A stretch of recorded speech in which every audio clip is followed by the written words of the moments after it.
মাঝরাতে জামাইয়ের আবদার ছিল যে আমাকে গরুর মাংস আর ভুনা কিছু রান্না করে দাও। আসসালামু আলাইকুম এভরিওয়ান, আশা করি আপনারা সবাই অনেক ভালো আছেন। আমার নতুন একটা ভিডিওতে আপনাদের সবাইকে স্বাগতম। বাইরে বৃষ্টি বৃষ্টি আবহাওয়া দেখে আপনাদের ভাই আমাকে বলছিল ভুনা খিচুড়ি রান্না করো আর গরুর মাংস রান্না করো। তবে আমি দুপুরবেলায় রাতের জন্য রান্না করে নিয়েছিলাম, সেগুলো সে এখন বলছে খাবে না, তাকে নতুন করে গরুর মাংস আর খিচুড়ি ভুনা করে দিতে হবে। করার কিচ্ছুই নেই, জামাইয়ের আবদার যেহেতু মানতে হবে, এই জন্য রান্না করতে চলে আসলাম। এখানে আমি গরুর মাংস ভালোভাবে ধুয়ে নিয়ে এখন প্রেশার কুকারে দিয়ে দিচ্ছি। মাংসটা আমি ছেনি দিয়ে ভালোভাবে মাখিয়ে নিচ্ছিলাম। আমরা এটাকে ছেনি বলি, আপনারা কে কোন ভাষায় বলেন প্লিজ কমেন্টে জানাবেন। তবে মাংসটা হাত দিয়ে মাখালে টেস্ট অনেক বেশি হতো, হাত দিয়ে মাখানোর টেস্টটাই অন্যরকম। কিন্তু আমার হাত জ্বলার ভয়ে আমি হাত দিয়ে মাখাই না, কখনো ছেনি বা কাঠি দিয়ে আমি মাংসটা মাখিয়ে নেই। আজকের ভিডিওতে অন্য আরেকজনেরও ভয় শুনতে পারবেন। আমার পাশে আমার মেয়ে খেলতেছিল, ও কথা বলতেছিল। মাশাআল্লাহ, আমার মেয়ে একটু একটু কথা বলতে পারে, ও ভাত দেখলেই বলে ভাব। আমার ছোট্ট মায়ের ছোট্ট মুখ দিয়ে কিউট কিউট কথাগুলো শুনতে আমার অনেক ভালো লাগে। ওর কথাগুলো শুনে আমরা দুইজনে অনেক এনজয় করি। এই তো আপনাদের সাথে কথা বলতে বলতে এদিকে আমি খিচুড়িটাও ধুয়ে নিয়েছি ভালোভাবে। এখন আমি খিচুড়ির ভিতরে সব রকমের মশলা দিয়ে দিচ্ছিলাম। তখনও বাইরে প্রচুর বৃষ্টি হচ্ছিল, সারা রাতে প্রচুর বৃষ্টি হয়েছে।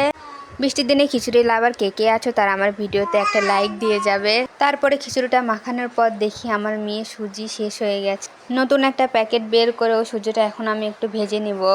এখানে আমি কড়াইয়ে প্রথমে সরিষার তেল দিয়ে দিয়েছি, এখন আমি সুজিটা দিয়ে ভালোভাবে ভেজে নিচ্ছি। সুজির প্যাকেট আপনাদের ভাইয়া বাসায় একটু বেশি করে এনে রাখে। দেখা যাবে আমার মেয়ের খাবার এমন সময় ফুরিয়ে যাবে, তখন আপনার ভাইয়া অনেক দূরে থাকবে, অনেক ব্যস্ত থাকবে, এনেও দিতে পারবে না। এই জন্য আপনাদের ভাইয়া আগে থেকে বেশি করে খাবার এনে রাখে। এদিকে আমি পাশের চুলায় গরুর মাংসটা ভালোভাবে কষিয়ে নিচ্ছিলাম। এখন আমি খিচুড়িটা বসিয়ে দিলাম। এখানে আমার সুজি ভাজাটাও হয়ে গেছে। আজকের দিনে এই সুজি ভাজাটা দেখে আমার পুরোনো দিনের কথা মনে পড়ে যাচ্ছিল। শুরুতে যখন আমি সুজি ভাজতাম তখন আর সেটা মানুষ খেতে পারতো না, সেটা ডাস্টবিনেই যেত। এইসব দেখতে দেখতে আমার আম্মু তার নাতির জন্য নিজেই সুজি ভেজে পাঠিয়ে দিত। আর এখন এমন কোনো কাজ নাই যেন আমি পারি না, বাবুর দেখাশোনা সব কিছু আমাকে একা হাতেই করতে হয়। যাই হোক, এখানে আপনারা দেখতে পাচ্ছেন আমি কালিজিরা পরিষ্কার করে নিচ্ছিলাম। ভাবছি একটু কালিজিরাও ভর্তা করে রাখি। ভর্তা ছাড়া আমি কোনো বেলায় ভাত খেতে পারি না, তাই একটা না একটা ভর্তা আমি করে রাখি সব সময়।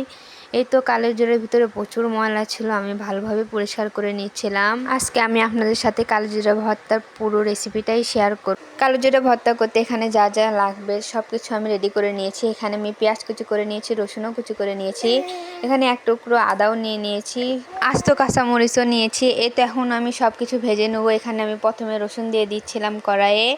রসুনটা একটু ভেজে নিয়ে এর ভিতরে আমি পেঁয়াজ দিয়ে দিব। পেঁয়াজ রসুনটা এখানে আমার ভালোভাবে ভাজা হয়ে গেছে। মাছ মাংস দিয়ে যতটা না পেট ভরে ভাত খাওয়া যায়, এরকম ভর্তা থাকলে নিমিষে এক প্লেট ভাত খাওয়া যায়। যাই হোক, এখানে আমার পেঁয়াজ রসুনটা ভাজা হয়ে গেছে। এখন আমি কাঁচামরিচ আর আদা একটু ভেজে নিচ্ছিলাম।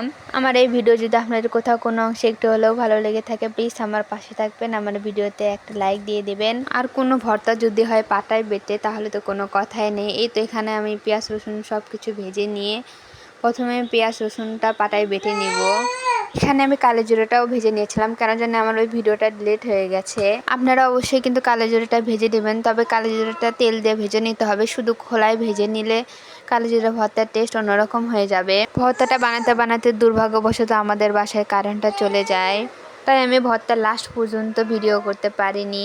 এই তো এখানে আমার আদা রসুন পেঁয়াজ কাঁচামরিচ সব কিছু বেটে নেওয়া হয়ে গেছে। এখন আমি কালোজিরাটা দিয়ে দিব। এখন সবগুলো উপকরণ আমি একসাথে বেটে নিব। আজকের ভিডিওটা শেষ পর্যন্ত দেখার জন্য আপনাদের অনেক ধন্যবাদ। দেখা হবে নতুন কোনো ভিডিওতে। আসসালামু আলাইকুম, আল্লাহ হাফিজ।